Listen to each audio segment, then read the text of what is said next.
A widowed king hid in his own castle to spy on the woman he thought he might marry. He used blood magic and mirror spells to see the truth.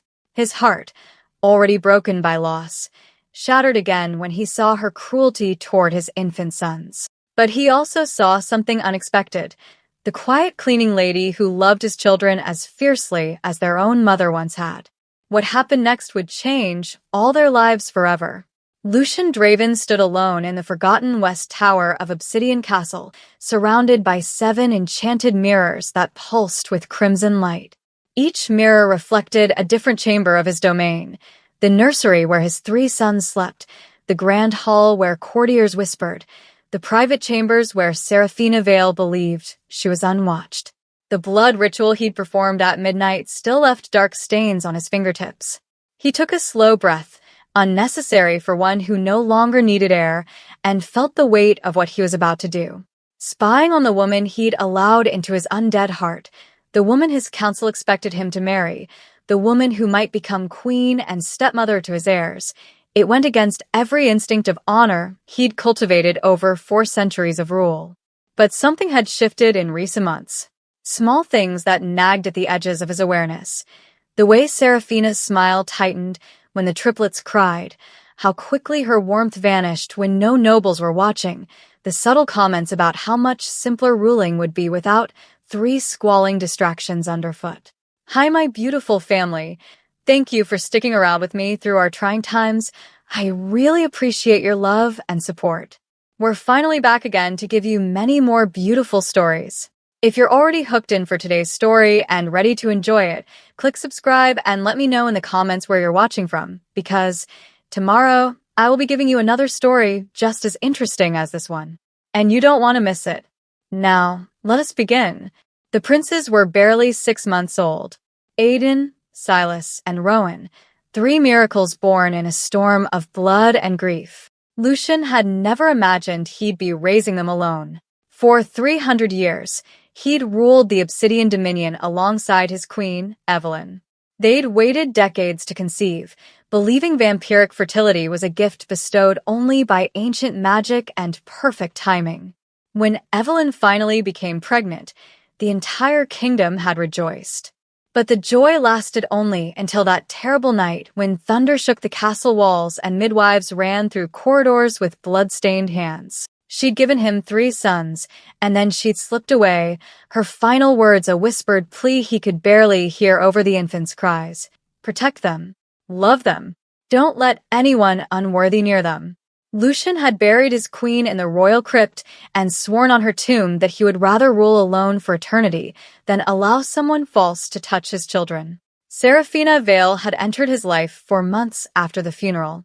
Beautiful, poised, a noble woman from a powerful family who moved through court like candlelight, drawing every eye, commanding every room.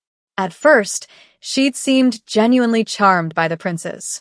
She'd held them during formal audiences, cooed over them for visiting dignitaries, posted declarations on the castle's message stones about how devoted she was to supporting Lucian through his grief. He'd let himself believe it.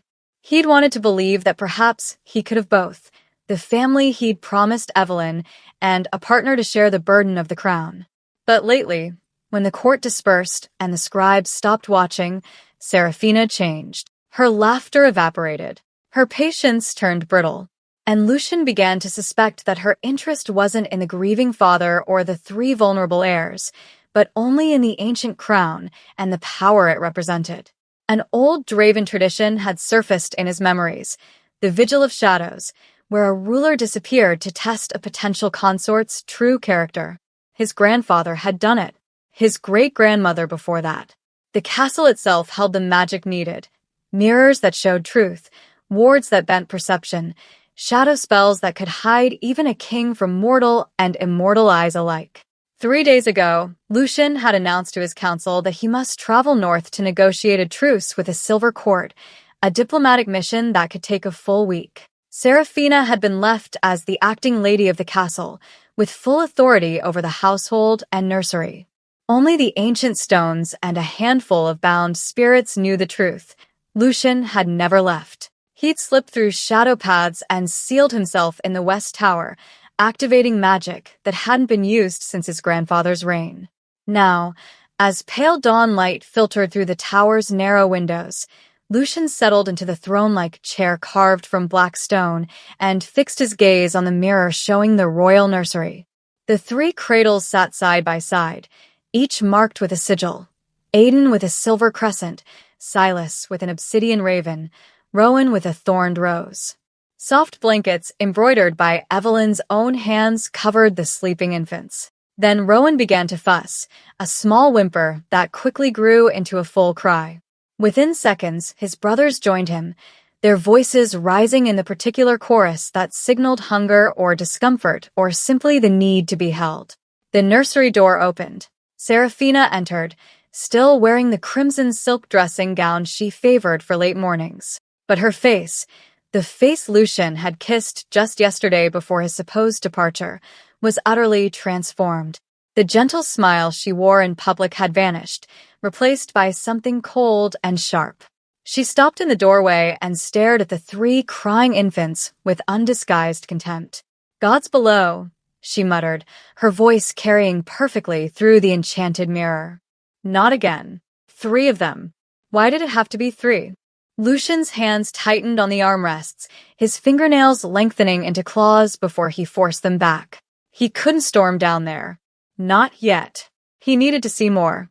He needed proof that would satisfy the council and silence any political allies she might have cultivated. Seraphina approached the cradles, but didn't lift any of the babies. She poked at their blankets with one finger, checking them as if they were livestock.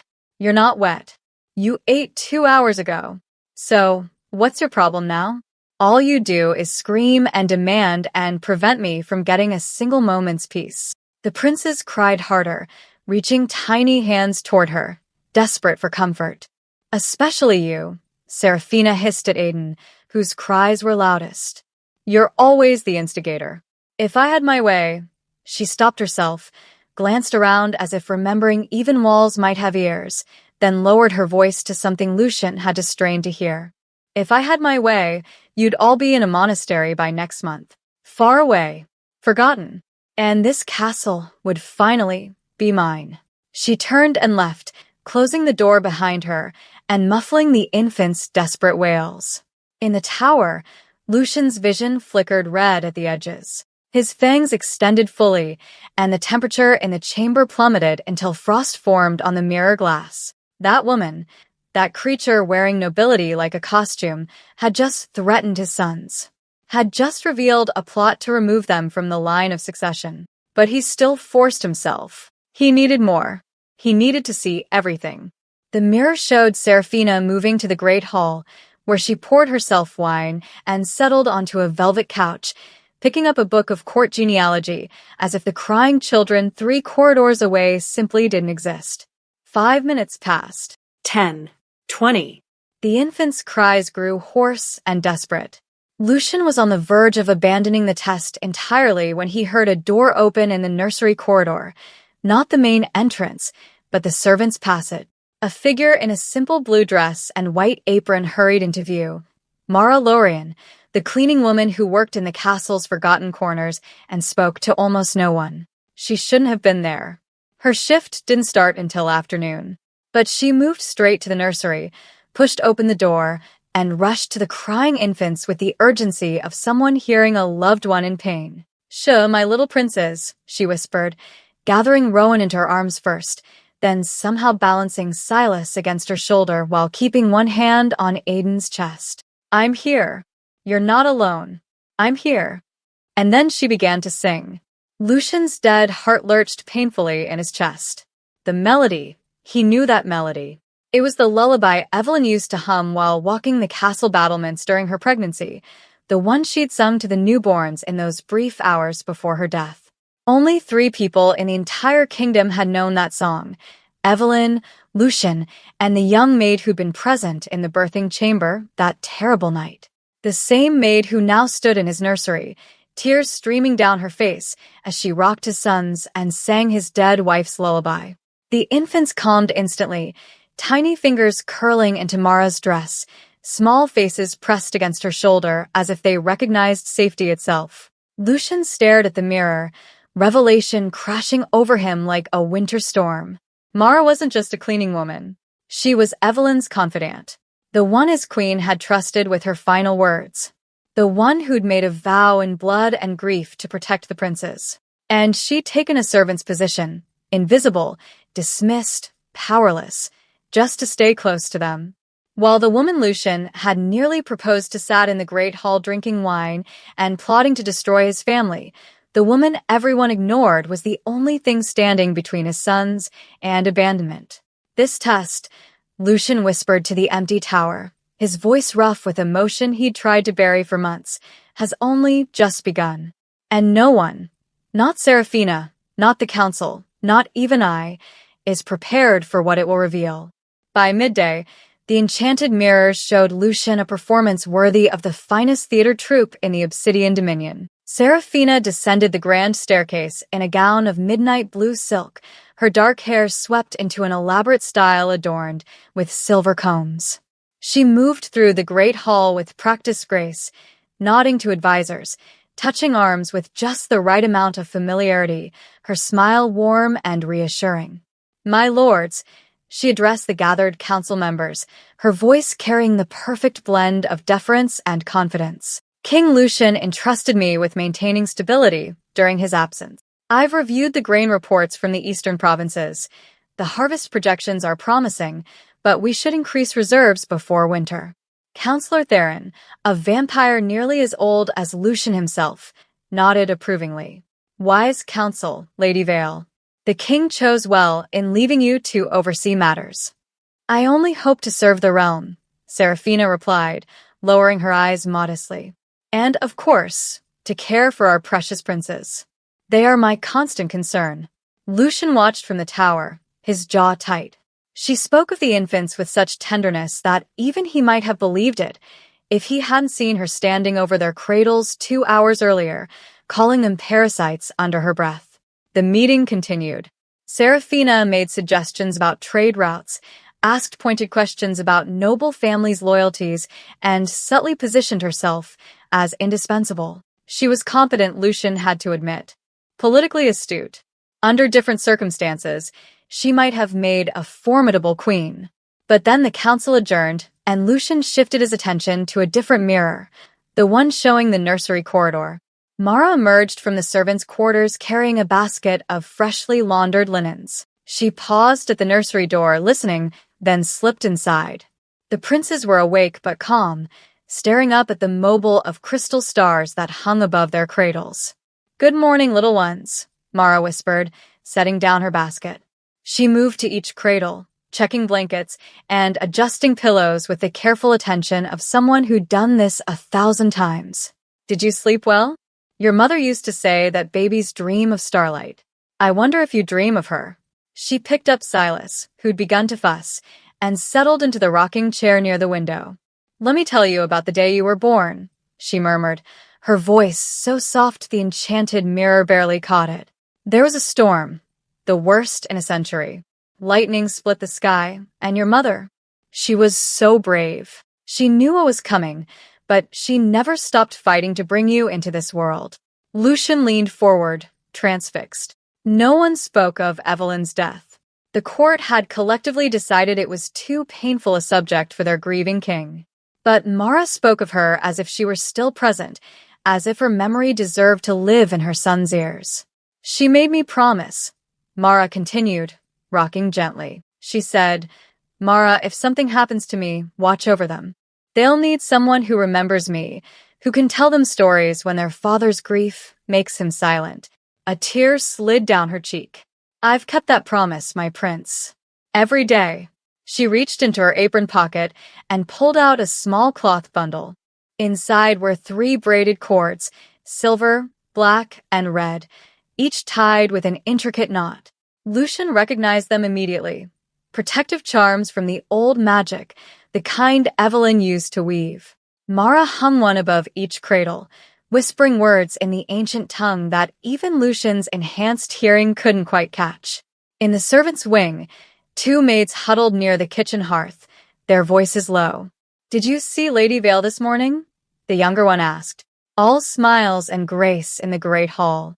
"And did you hear her in the nursery at dawn?" the older maid countered.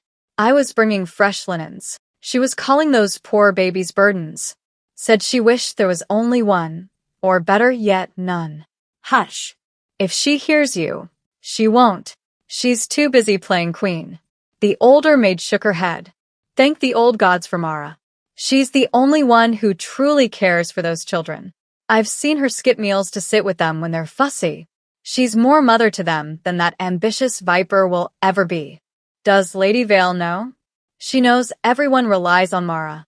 But whenever the king sent messages asking about the princes, Lady Vale made sure she was the one holding them for the portrait scribes, taking all the credit while Mara scrubs floors." That afternoon, Lucian watched as Seraphina swept into the nursery with a visiting noblewoman, Lady Cordelia from the Western Territories, whose support would be valuable in any future coronation. "This is where the little princes sleep," Seraphina said warmly, gesturing around the room. "I personally oversee every detail of their care." Mara was in the corner, folding blankets. She kept her eyes down, trying to be invisible. "How delightful," Lady Cordelia cooed, approaching the cradles. "They're beautiful children. The kingdom is blessed." "Indeed.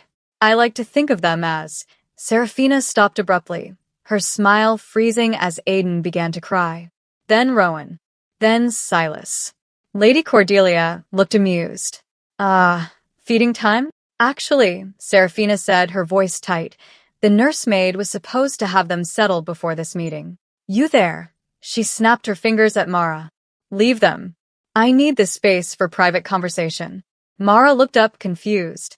"My lady, they need." "I said leave them." Seraphina's eyes flashed dangerously. "Lady Cordelia and I have important matters to discuss. The crying will stop eventually, but— Are you defying me?"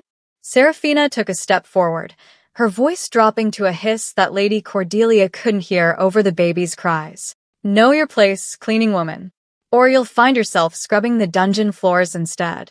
Mara's hands trembled, but she curtsied low and retreated from the room, casting one anguished look back at the wailing infants. In the tower, Lucian's claws pierced the armrests of his chair, leaving deep gouges in the stone. That evening, after Lady Cordelia had departed and the castle settled into twilight, Lucian's attention was caught by movement in one of the auxiliary mirrors, the one showing the rarely used eastern parlor. Seraphina stood with a figure wrapped in shadow robes, the kind worn by advisors who specialized in less savory forms of counsel. "The timing must be perfect," the robed figure was saying. "The people love him as a grieving father. If something were to happen to the children first, a tragic accident perhaps, he would be devastated, vulnerable.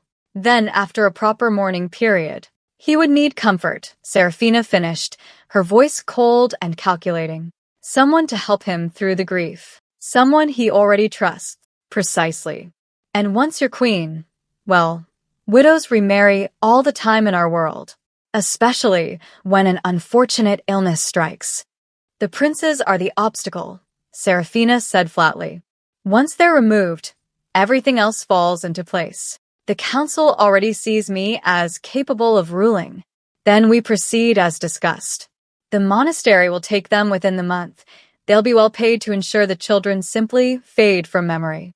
Lucian stood abruptly, the movement sending his chair clattering backward. His vision tinged crimson, power crackling through the air around him. This wasn't simple ambition. This wasn't a woman who merely disliked children. This was a plot to murder his heirs. And possibly him. The test had revealed something far darker than he'd imagined. Seraphina wasn't unworthy of the crown.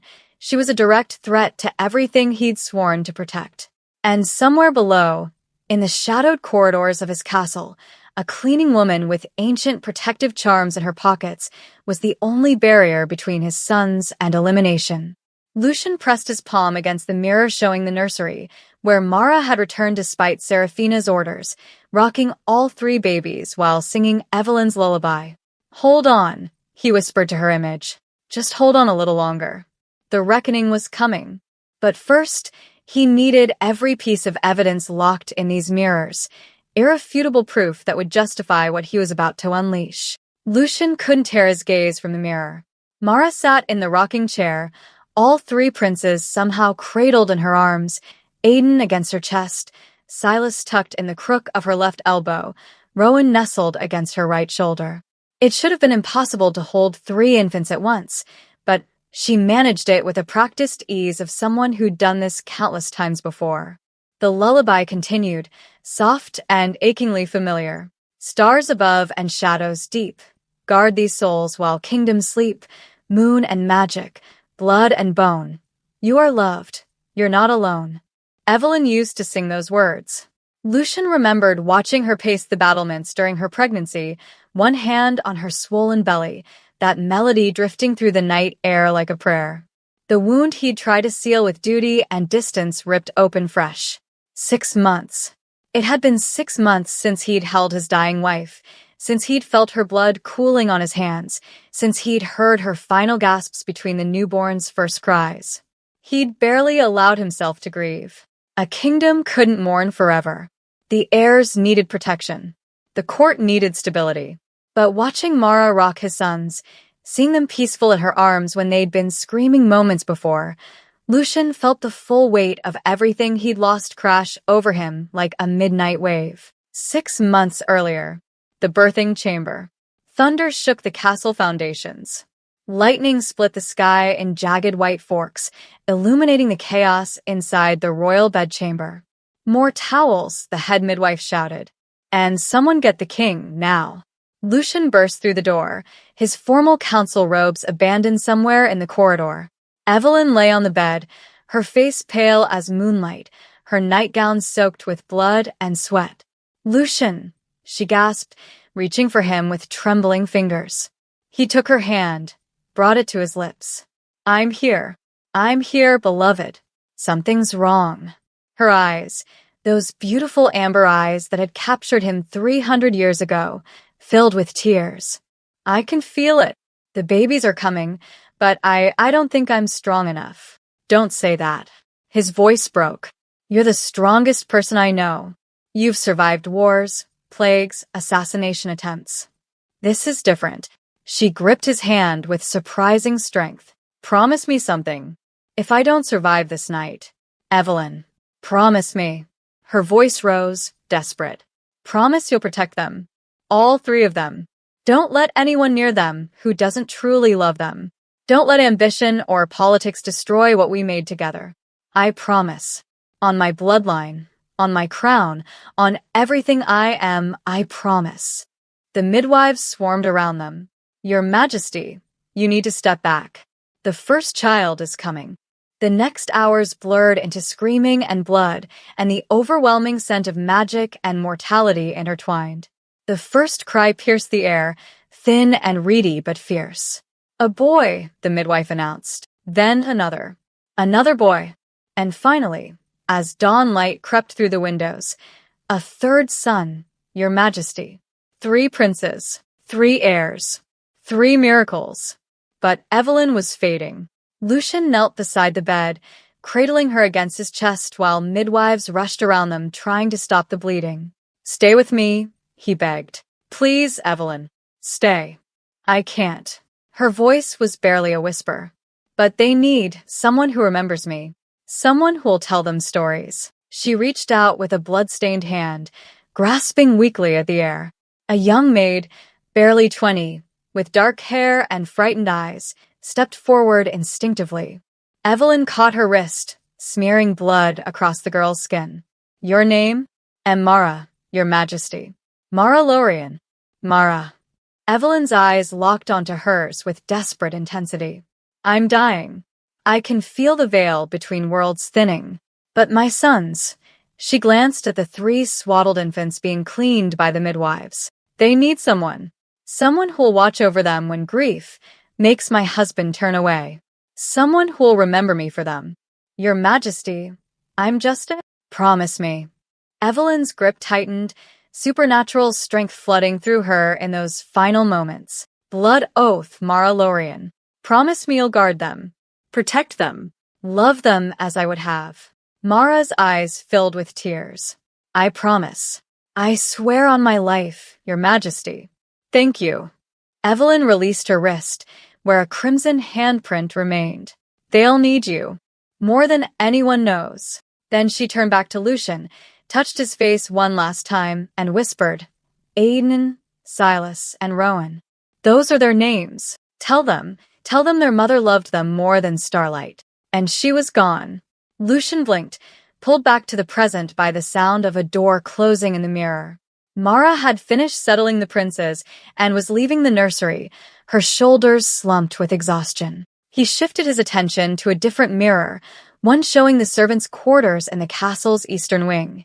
Mara's room was barely larger than a storage closet, a narrow bed, a simple washstand, a trunk for her few possessions.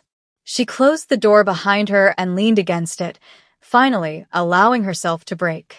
Tears streamed down her face as she pressed her hand to her mouth, muffling sobs. From beneath her pillow, she pulled out a piece of faded blue ribbon, the same color as Evelyn's favorite day gown.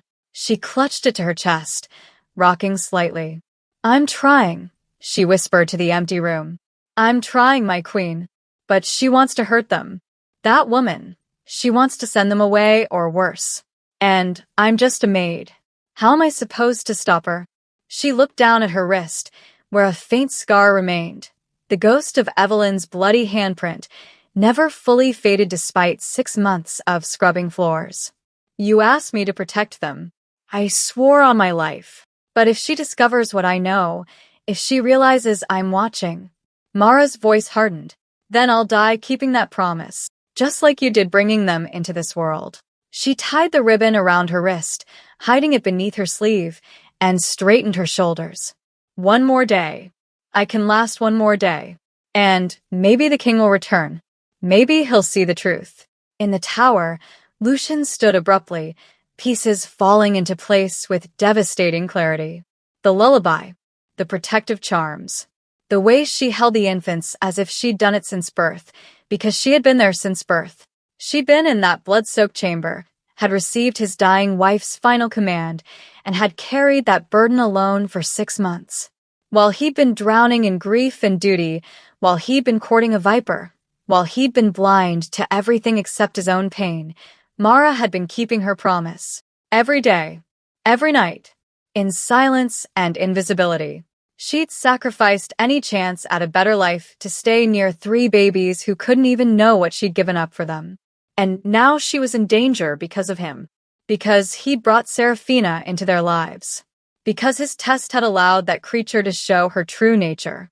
I'm sorry, Lucian whispered to the mirror showing Mara's small room, though she couldn't hear him. I'm sorry I didn't see you. I'm sorry, I didn't realize. He wanted to go to her now.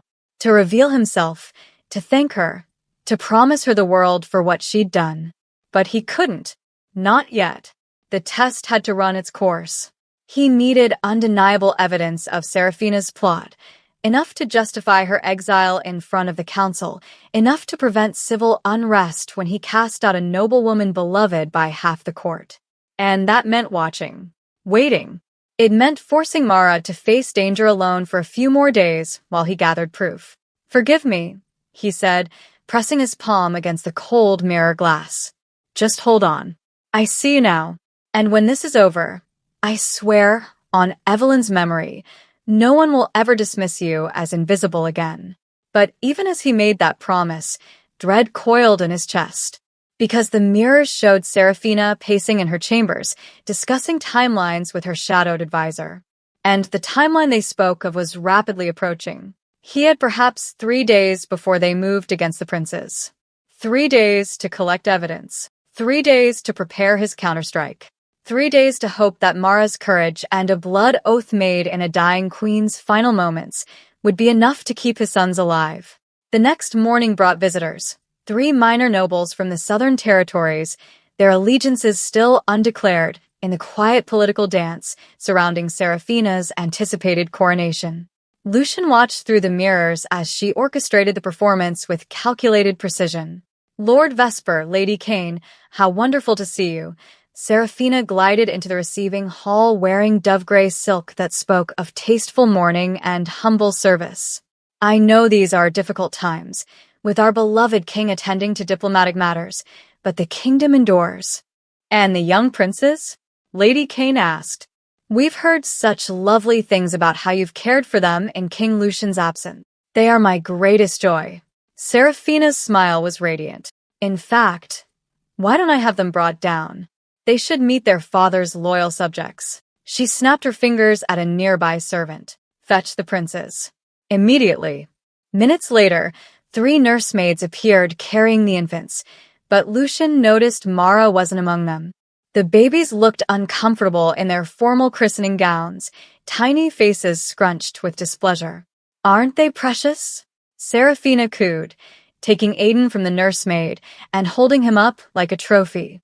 The infant immediately began to fuss. The future of the Draven bloodline. Beautiful children, Lord Vesper agreed. Strong features. They'll make fine heirs. Aiden's fussing escalated to crying. Then Silas joined in. Seraphina's smile tightened almost imperceptibly. Children can be so temperamental, she said lightly, thrusting Aiden back at the nursemaid. Take them back upstairs. Now. The moment the nobles couldn't see her face, her expression transformed into something cold and irritated. She waved dismissively as the nursemaids hurried away with the wailing infants. Where is that woman? Seraphina hissed to her personal attendant. The cleaning woman who's always hovering around them? Mara, my lady? She's in the nursery. Of course she is. Seraphina's jaw clenched. I'll deal with her shortly. 20 minutes later, Seraphina swept into the nursery like a crimson storm. Mara was there, having taken the princes from the flustered nursemaids. She held all 3 against her chest, singing softly while they calmed. You. Seraphina's voice cracked like a whip. Mara looked up, instinctively tightening her hold on the infants. What exactly do you think you're doing? Seraphina stalked closer. I left specific instructions that the nursemaids were to handle the princes today. They were crying, my lady. You only what? Decided that you know better than me. Seraphina's voice rose. You're making them weak. Soft. Children need to learn independence, not cling to some lowborn maid every time they whimper. They're 6 months old, my lady. Mara's voice was quiet but steady. They need comfort and warmth. They need to know they're safe. They need to learn that the world doesn't revolve around their demands. Seraphina's face flushed with rage. You hold them too much. You coddle them. You're teaching them to be helpless. I'm teaching them they're loved. The words hung in the air like a challenge. Seraphina went very still. What did you say to me? In the tower, Lucian leaned forward, every muscle tensed. The temperature in the nursery had dropped several degrees. He could see frost forming at the edges of the mirror, responding to his rising fury. I said. Mara lifted her chin, despite the fear in her eyes. I'm teaching them they're loved. Because they are. Their mother loved them. Their father loves them. And I. You are nothing. Seraphina closed the distance between them in 3 strides. You are a cleaning woman. You scrub floors. You empty chamber pots. You do not presume to educate me on how to care for royal heirs. Then care for them yourself, my lady. Mara's voice shook but didn't break. Hold them. Comfort them. Sing to them. But don't ask me to leave them crying when I have the power to help. Seraphina's hand shot out toward Rowan, fingers curled like claws. Mara turned her body, shielding all 3 infants with her frame. Seraphina's hand struck Mara's shoulder instead, the blow hard enough to make her stumble. In the tower, Lucian surged to his feet, shadow magic exploding around him. The mirrors rattled in their frames. He was half a second from abandoning the test entirely, from manifesting in that nursery, but Mara straightened. Didn't cry out. Didn't back down. You can strike me if it pleases you, my lady. Her voice was steel wrapped in velvet. But I won't leave these children alone. Not while they need me. Seraphina's eyes blazed with fury. For a moment, Lucian thought she might actually attack again. But she stepped back, breathing hard, and smoothed her gown with shaking hands. Get out, she said, her voice dangerously soft. Take them and get out of my sight. But know this, cleaning woman, when I am queen, you will be the first servant I dismiss. and I will make certain no other noble house in this dominion ever employs you again. You'll scrub gutters in the lower city for the rest of your miserable life." Mara curtsied as well as she could while holding 3 infants. "As my lady wishes." She fled the nursery, but not before Lucian saw the tears streaming down her face. That evening, Serafina summoned the household staff to the servants' hall. Lucian watched through a mirror positioned near the kitchen entrance. "I want to make something perfectly clear," Serafina announced, her voice carrying the authority of someone who believed herself already crowned. "There is a hierarchy in this castle. I stand at its apex in the king's absence. When I give orders, they are to be followed without question or hesitation." She let her gaze sweep across the assembled servants. "I've noticed certain individuals who seem to think they know better, who countermand my instructions regarding the care of the princes. This ends now." Several servants glanced nervously at Mara, who stood in the back corner, eyes downcast. "If I learn that anyone has sided with subordinate staff over my explicit commands, there will be consequences. Immediate dismissal, blacklisting, and, depending on the severity of the insubordination." She paused, letting the threat hang. "Well, the dungeons are quite spacious this time of year." The servants shifted uncomfortably. No one spoke. "That will be all. Return to your duties." As the staff dispersed, Lucian saw 2 of the older servants deliberately avoid making eye contact with Mara. Fear had done its work. She was being isolated, cut off from any potential allies. Late that night, after the castle had settled into uneasy sleep, Lucian watched Serafina sit at the writing desk in her chambers. She pulled out parchment bearing no royal seal, personal correspondence that wouldn't be logged by the castle scribes. She wrote carefully, her handwriting elegant. The timeline must be accelerated. The king returns in 3 days. The children must be removed before his arrival. Have the brothers prepare the sanctuary. Tell them I will pay triple the agreed amount for immediate acceptance and absolute discretion. No visitors. No correspondence. The princes are to vanish as if they never existed. She sealed the letter with dark red wax, not her family crest, but a symbol Lucian recognized with cold dread, the twisted thorn of the Order of the Crimson Veil, a religious sect known for taking in inconvenient children from noble families and ensuring they never returned. Serafina called for a courier, one she'd brought from her own household, loyal only to her. "Ride through the night," she instructed. "This reaches Prior Malachi by dawn, or you'll wish you'd never been born." The courier bowed and vanished into the darkness. The next morning, Mara was cleaning the great hall when she found a letter that had slipped behind one of the ornate side tables. The seal was broken. Someone had already read it. She glanced around to ensure she was alone, then unfolded the parchment. Her blood turned to ice. It was a response from Prior Malachi. "The sanctuary is prepared. Send the children on the night of the new moon. We will ensure they are never found. The gold has been received." At the bottom, barely visible, was the seal of the Crimson Veil, a thorned rose dripping with what looked disturbingly like blood. Mara's hands trembled. The new moon was in 2 days.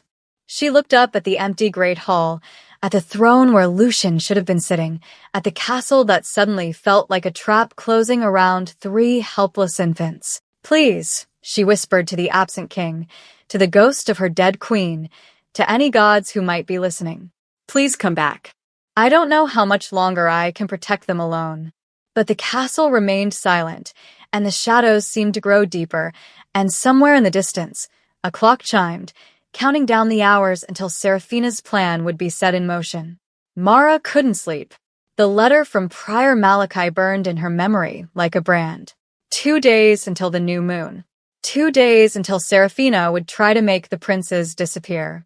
She lay in her narrow bed, staring at the ceiling, when she heard voices in the corridor outside, low and urgent. 3 trunks, no more. We can't draw attention. And the carriage? Arranged. It arrives at midnight on the new moon. The back gate, where the kitchen deliveries come. No one will notice in the darkness. Mara pressed her ear to the door, barely breathing. Lady Serafina said to pack warm clothing for children. "A long journey," she said. "Where? Best we don't ask."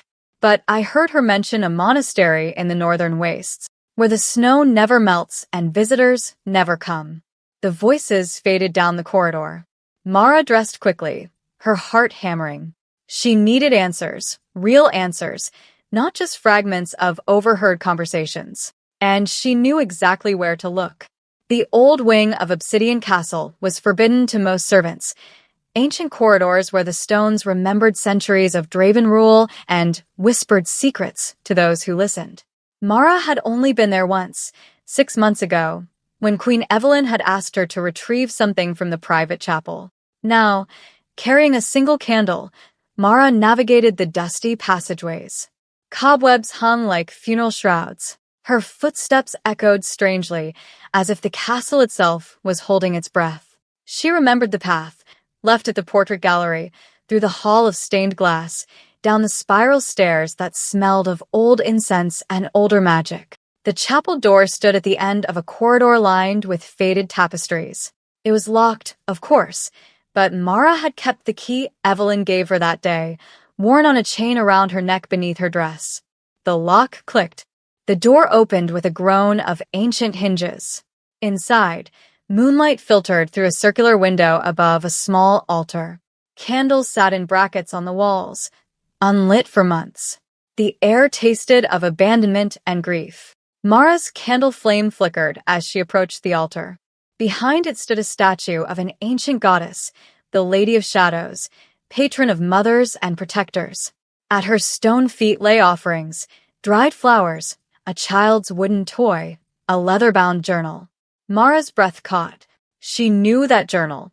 She'd seen Evelyn writing in it during quiet afternoons.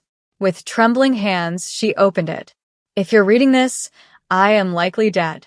And if you are Mara, my faithful friend, my chosen guardian, then my sons need you now more than ever." Tears blurred Mara's vision. She blinked them away and continued reading.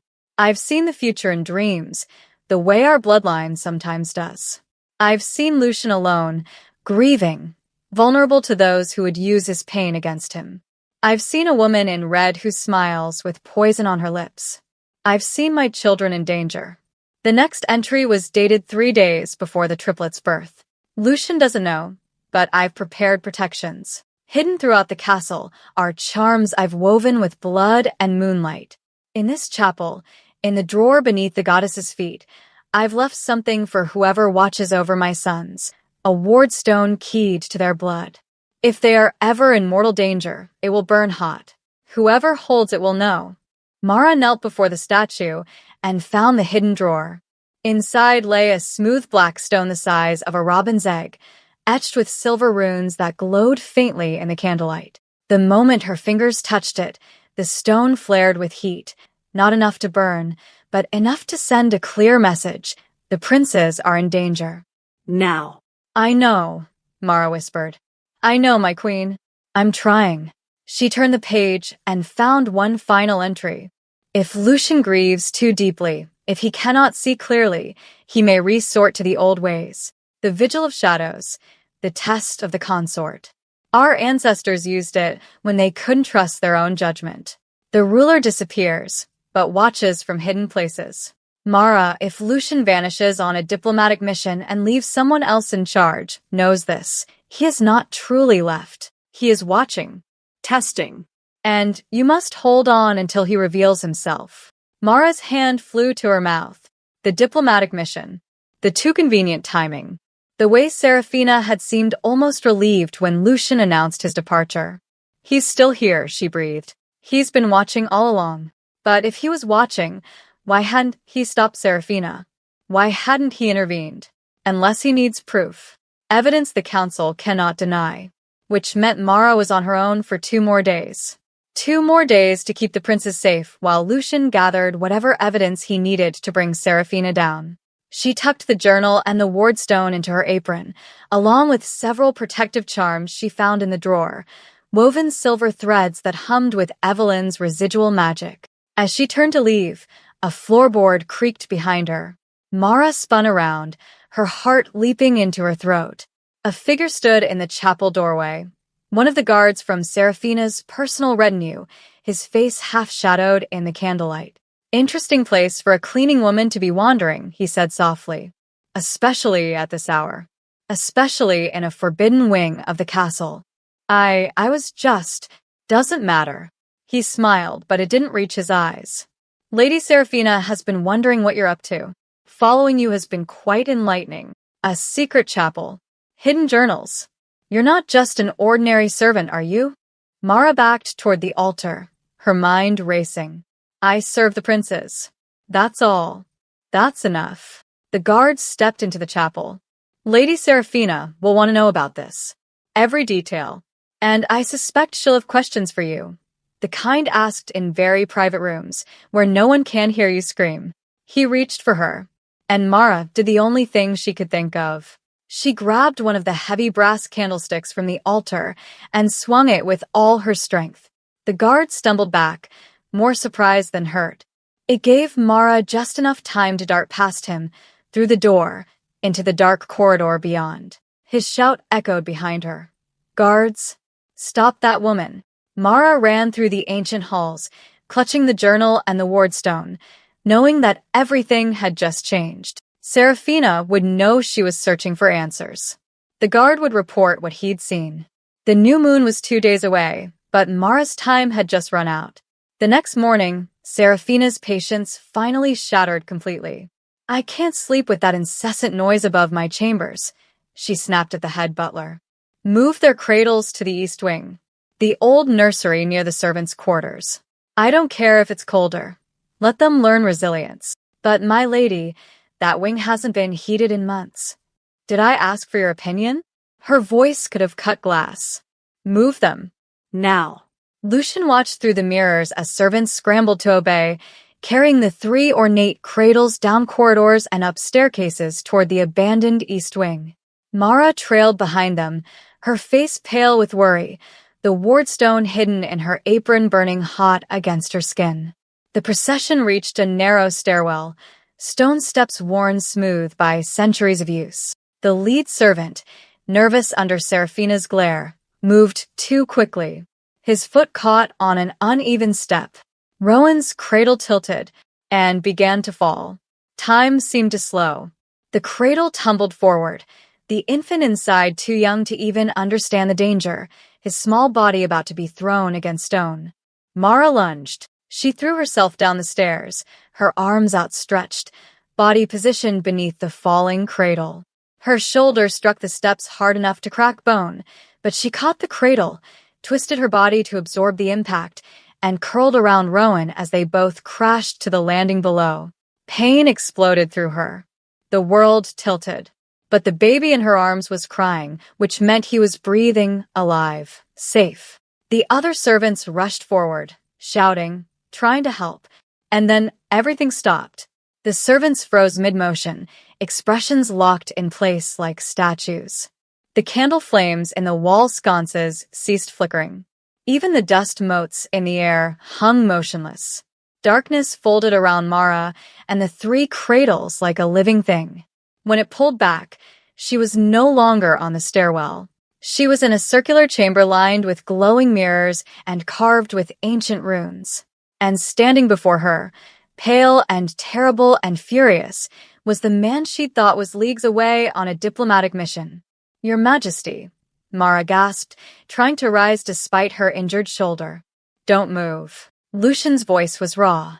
He knelt beside her, his hands hovering over her body, assessing injuries with the practiced eye of someone who'd seen battlefields. "You have a fractured shoulder, bruised ribs. You could have been killed. Rowan, the others, are safe. All 3. Lucian gestured to where the cradles now sat in a protected alcove of the tower, the infants strangely calm despite the impossible transition. "But you nearly died protecting them." "I promised your wife I would." Mara's voice broke. "The night she died, she made me swear. I thought I'd failed. I thought you'd return and find them gone or worse, and I'd have broken my vow. You haven't failed." Lucian's hands were shaking as he helped her sit up against the wall. "Mara, gods, I didn't even know your name until 3 days ago," You've been the only thing standing between my sons and a monster. You knew. Tears streamed down her face. You've been here? Watching. The Vigil of Shadows. An old test. He gestured to the mirrors surrounding them. I needed to be certain of Seraphina's nature. I needed evidence the council couldn't dismiss. But I never imagined. His voice cracked. I never thought it would come to this. That she would be willing to kill them. She's planning worse. Mara fumbled in her apron, wincing at the pain, and pulled out the letter. The new moon. Tomorrow night. She's sending them to the Order of the Crimson Veil. They'll disappear forever. Lucian read the letter, his eyes blazing crimson. The temperature in the tower plummeted. Ice crystals formed on the mirrors. And there's more. Mara produced Evelyn's journal with trembling hands. Your wife, she knew. She saw it coming. She left protections warnings. She told me you might use the vigil. Lucian took the journal as if it were made of glass. His fingers traced Evelyn's handwriting, and for a moment the ancient king looked utterly broken. She knew I'd failed to see clearly through grief. You haven't failed. You're here now. Because you've been fighting alone. He looked at her with wonder. You took a servant's position just to stay near them. You've endured Seraphina's cruelty, risked your life, kept your promise to a dying queen, and I never even saw you. I didn't want to be seen. Being invisible kept me close to them. Lucian was quiet for a moment then. That ends tonight. Tomorrow, I will return to the castle. I'll announce a grand ceremony. Let Seraphina believe it's her coronation. The entire court will attend. And then I show them the truth. He gestured to the mirrors. Every word she's spoken. Every moment of cruelty. Every detail of her plot. The mirrors preserve memory perfectly. Evidence even the most loyal noble can't deny. Mara's eyes widened. She'll be ruined. She'll be exiled. Stripped of title and magic. Bound by ancient law never to approach my sons again. His voice was steel. But I need you to survive one more day. Can you do that? For them? Mara looked at the sleeping princes. I'd survive 1,000 days. Tomorrow night, during the ceremony, stay close to the children. When I reveal the truth, Seraphina may try something desperate. I need you to be their shield one final time. I will be. Lucian placed his hand over hers, cold flesh against warm.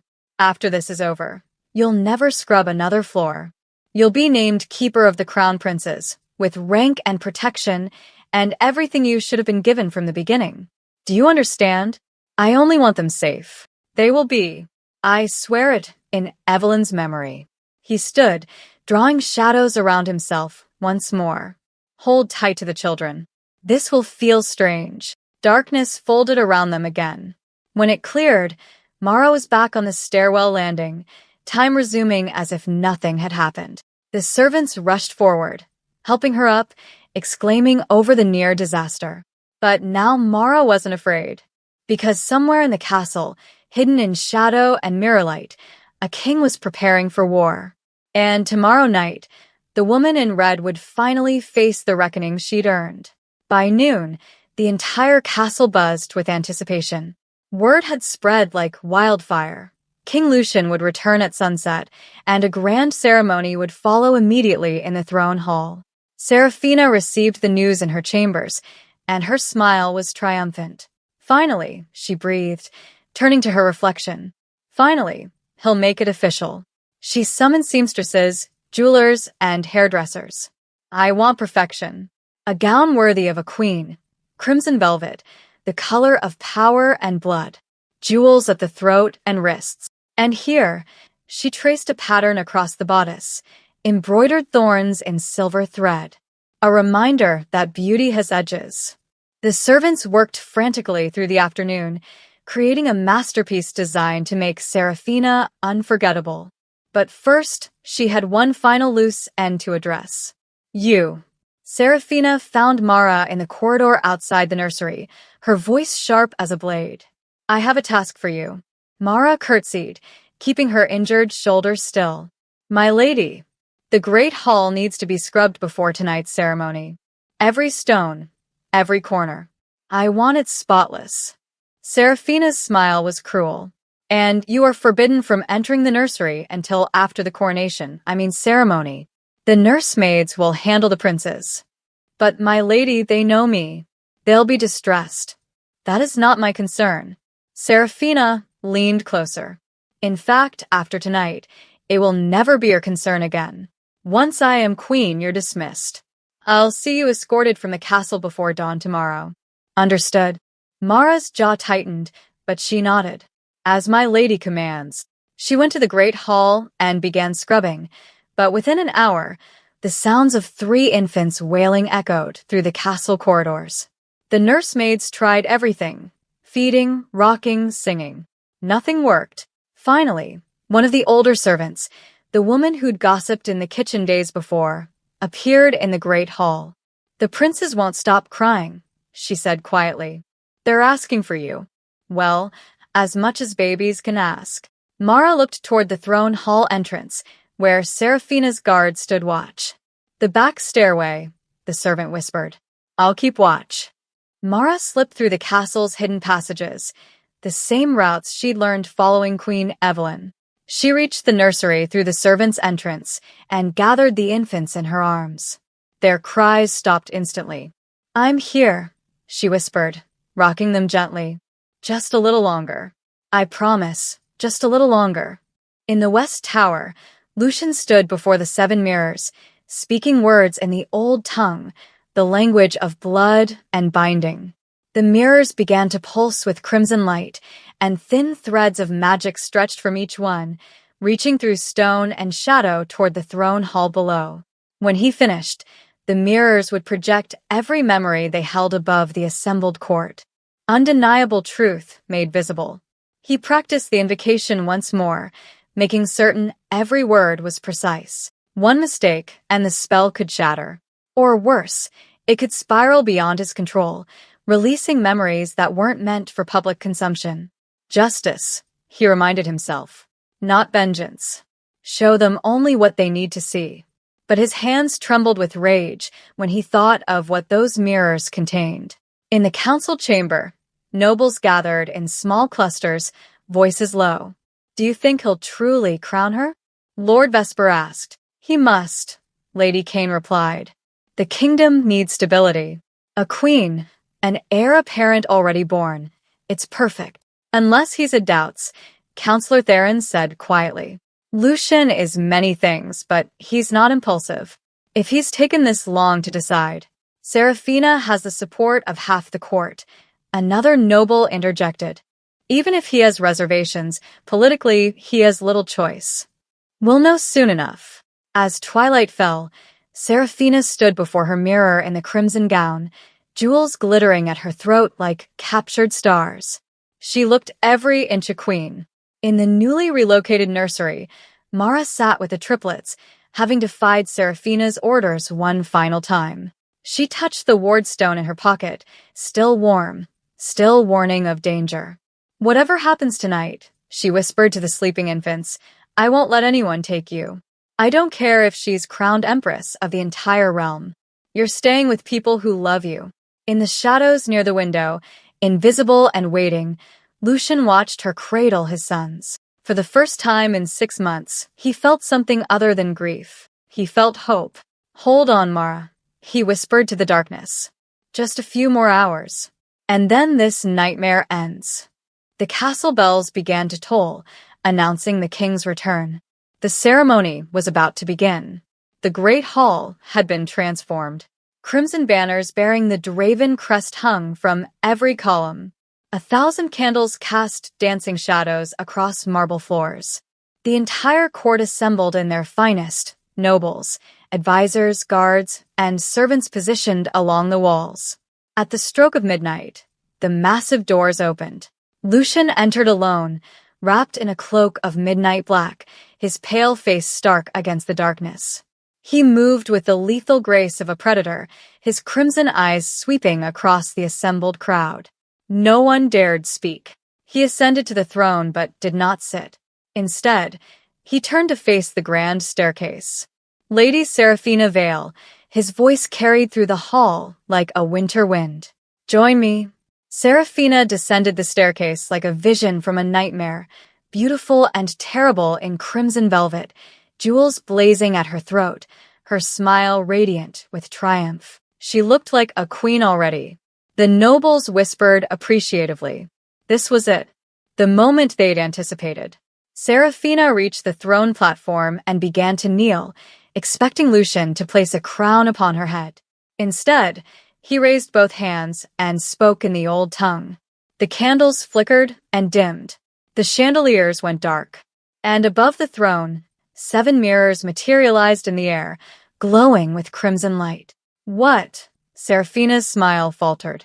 Behold, Lucian's voice was ice, the truth you thought hidden. The mirrors flared to life. The court gasped as images appeared above them, scenes playing out like living memories. Serafina standing over 3 crying infants, her face twisted with contempt. All you do is scream. You're punished, all 3 of you. Another scene, Serafina shoving Mara aside. You're making them weak. They should learn that the world doesn't revolve around their demands. Another, Serafina with the shadow-robed advisor, their voices clear as bells. Once the children are removed, he'll be vulnerable. Then we can discuss more permanent arrangements. The letter to Prior Malachi appeared, enlarged for all to read. The princes are to vanish as if they never existed. Lies. Serafina shrieked, whirling to face the court. Illusions. He's been enchanted. Someone's manipulating him. But the memories continued. Her cruelty, her schemes, her contempt for the heirs she'd pretended to love. Every damning word she'd spoken in private, now public for all to witness. It's her. Serafina pointed wildly at Mara, who stood near the wall holding Aiden. The cleaning woman, she's a witch. She's twisted his mind against me. The nobles murmured, uncertain. Then one final memory appeared, Serafina reaching for Rowan with violent intent, and Mara throwing herself between them, taking the blow meant for an infant. The hall fell silent. You dare accuse her? Lucian descended from the platform, each step radiating barely contained fury. The woman who's protected my sons while you plotted their destruction? I only wanted what was best for the kingdom. Serafina's composure shattered completely. Those children are distractions. They make you weak. I could have made you strong. Made us strong. She lunged toward Mara, fingers curled like claws. She never reached her. Lucian moved faster than mortal eyes could follow. Shadow and crimson light exploded around him, the full power of the Draven bloodline unleashed. Serafina froze mid-lunge, suspended in the air, trapped in bands of crimson magic that burned like ice. By the ancient law of this dominion, Lucian's voice echoed with centuries of authority. Any who threaten the royal heirs forfeit all claim to title, magic, and sanctuary.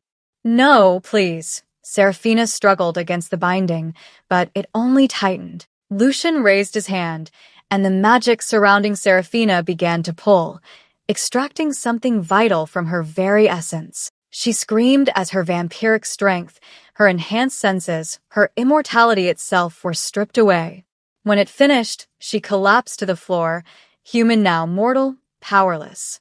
Serafina Vale, Lucian pronounced, you are exiled from the Obsidian Dominion. You are forbidden from approaching my sons or this castle for the remainder of your now very limited existence. And should you try, his eyes blazed, you will discover that exile is the mercy. Breaking exile earns death. Guards moved forward, hauling her upright. She fought and screamed and cursed, but they dragged her from the hall, her cries echoing long after the doors closed behind her. Silence descended like snow. Every eye turned, some to Lucian, standing in the wreckage of what should have been a coronation. Others to Mara, trembling against the wall, still holding the prince in her arms as if he were the only thing anchoring her to the earth. Lucian crossed the hall in 3 strides and knelt before her. You saved them, he said, his voice breaking. When I couldn't see, when I was blind with grief and doubt, you saved my sons. Mara shook her head, tears streaming.